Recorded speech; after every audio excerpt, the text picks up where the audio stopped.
Hey team, I just decided I'd start an online training series, so this is the first video in my series. It's going to be on identity matters. My main message today is that identity matters, and it matters enormously. The way we think of ourselves is the way the customer is going to eventually think of us as well. That said, you have quite a few identities you can wear every day. There are three that I'll hit upon that you don't want to have, and then there's one I think in my experience has been very helpful. Most reps that are starting out can't help but be the information guy, the salesman, or the defender. The information guy is the rep that shows up, basically can't stop talking, doesn't ask a ton of questions, doesn't really engage the customer, and the customer's left thinking, what do I do with all this information since you gave me a ton of it? There's no clear path to what they need to do with it, so they end up asking you for a card or just shooing you off the doorstep. We don't want that, obviously, and so if you're getting a lot of that already here in the field, then that's probably you're coming across as the information guy.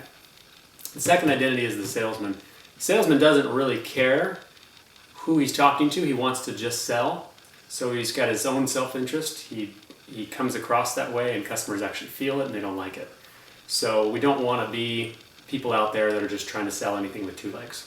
The third identity is a defender, somebody that doesn't really listen to the customer and just kind of comes across if there's any objection or if they're disagreeing with anything that we're saying on the door, the defender's going to come back and just cut them off, push their agenda, kind of like the salesman, but in a more forceful way. And they're always going to be at odds with the customer. They're never going to get on the same page. So now that we know who not to be, one of the best identities that I've found we can adopt is a qualifier. A qualifier is a sales rep who, as their primary focus, seeks out others who fit specific conditions. They are there basically to just see if it makes sense for that home and for their purpose. They're logical, they show up, they consult, they ask questions, they engage the customer. When they show up with a clear purpose, they'll communicate what their purpose is right away, and then within the first 30 seconds, they're going to ask them a series of questions that will lead them into the rest of the sale. The benefit to this is that it's a much more practical approach, and day in and day out, customers are going to appreciate it more, and it's going to all come back to you in sales karma. Our emphasis is going to be on qualifying people to then sell them versus selling them on the concept of what we're doing and then hoping they qualify later on in the sale.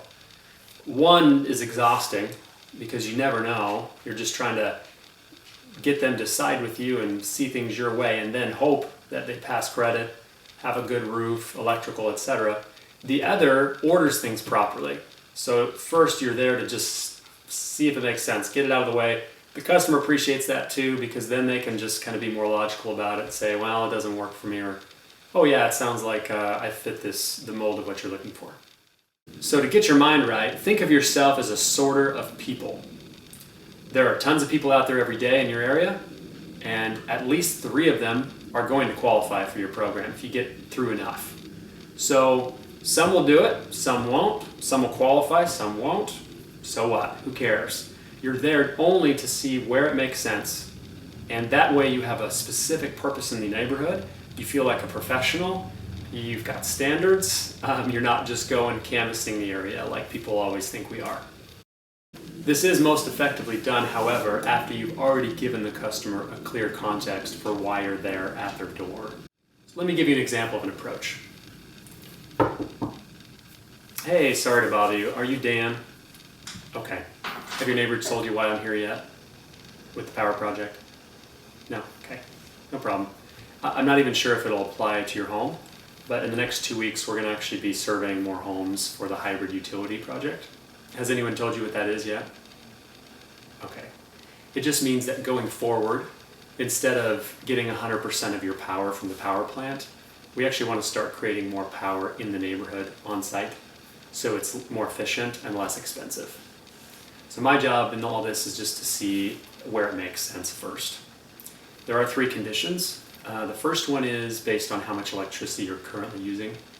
So if you're using anywhere above $60 a month worth of power, then that's good. You're in the right camp. I'm sure you're using that much, right? Okay. So the second thing is that on the side of your house, next to your meter, is it on this side or this side, by the way? Okay. It's on this side. So next to your meter, there's a breaker box. And in that breaker box, there should be a main breaker. It should be at 100 amps or more. Do you have any idea? Nobody's ever has to do that before. Okay, let's check that out really quick. Okay, and then that looks good. You have 100 amps. Finally, the last condition we're looking for is the roof. Since we're going to be using solar as a utility in this project, we just need to make sure that the roof's in decent condition. So do you know about how old the roof is right now?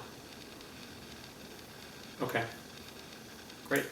So that's how I approach people, and you see how it instantly launches into the series of questions so that people can become engaged in your process. Can I just drive home really quick why we should do this? Being a qualifier eases them into the sale because it begins and ends logically. It is a comfortable persona for a customer to deal with on the door. Being a qualifier also helps you stay focused and have a purpose in the neighborhood. To sum it up, one of the most important impressions we can leave a customer is that we are a company with standards, clear standards, and we follow them.